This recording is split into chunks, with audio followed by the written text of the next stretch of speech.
नमस्कार, मैं Nitin Kumar Radhe Krishna YouTube channel में एक बार फिर से आप लोगों का स्वागत है।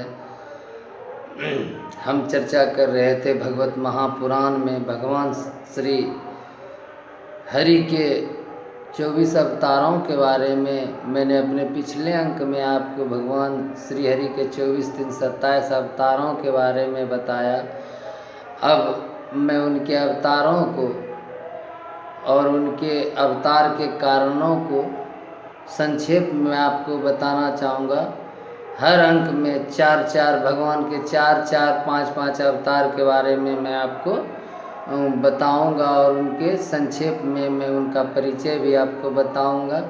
बोलिए राधे राधे, जय श्री कृष्ण। तो सर्वप्रथम भगवान सृष्टि का जब अवतार करते हैं, सृष्टि का निर्माण करते हैं, तो उसमें सर्वप्रथम वह ब्रह्मा जी की संरचना के बाद सर्वप्रथम जब अवतरित होते हैं तो भगवान श्री हरि सनक, सनंदन, सनत कुमार और सनकादिक सनत कुमार के नाम से अवतरित होते हैं, मतलब जन्म लेते हैं। और यह चारों बालक 5 वर्ष की ही अवस्था में अस्थिर हो जाते हैं। ब्रह्मा जी के कहने पर कहते हैं कि जाइए आप लोग सृष्टि कीजिए।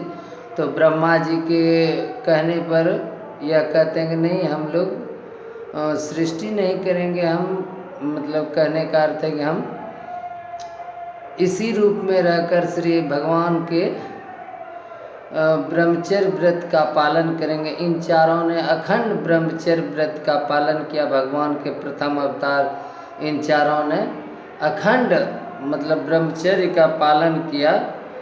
और दूसरी बार भगवान वराह के रूप में अवतरित हुई।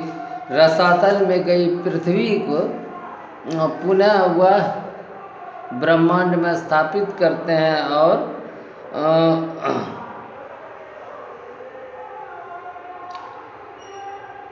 हिरण्यकश्यपु नाम के राक्षस का वध करते हैं, जो कि हिरण्याक्ष और हिरण्यकश्यपु 2 भाई थे।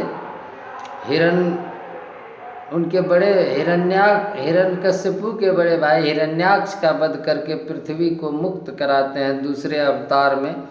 तीसरी बार भगवान देवर्षि नारद के रूप में अवतार लेते हैं और संत तंत्र का नारद पुराण के रूप में कहते हैं उपदेश किया। इसमें कर्म के द्वारा किए गए किस प्रकार कर्म बंधन से मुक्ति मिलती है, इसका वर्णन किया है देवर्षि नारद के रूप में अवतरित होकर भगवान श्री हरि ने। और चौथी बार भगवान नर नारायण के रूप में अवतरित होते हैं। धर्म की पत्नी मूर्ति के गर्भ से भगवान नर नारायण के रूप में अवतरित होते हैं।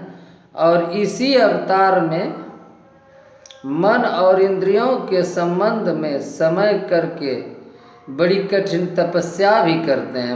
मन और कर्म मन की करके इंद्रियों को अपने बस में करके तपस्या करते हैं। मैंने अपने अगले अंक में नर नारायण के बारे में भी बताया। कर्ण के अंक में जब मैं बात कर रहा था तो उस समय नर नारायण के रूप में भी मैंने उनकी चर्चा की थी।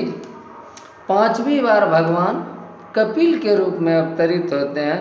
तत्वों के कारणों वाले संख्या शास्त्र जो समय के फेर से लुप्त हो गए थे, आसुरी नामक ब्राह्मण को उपदेशित करते हैं। और उन्होंने अपनी माता को भी संख्या शास्त्र का उपदेश किया था।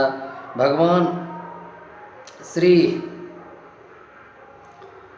हरि ने 5वीं बार कपिल मुनि के रूप में अवतरित हुआ। इस अंक में भगवान के 5 अवतारों का वर्णन हमने किया है। बोलिए राधे राधे, जय श्री कृष्ण। अगले अंक में हम फिर 5 अवतारों के बारे में आप लोगों को बताएंगे। तब तक के लिए नमस्कार, राधे राधे, जय श्री कृष्ण।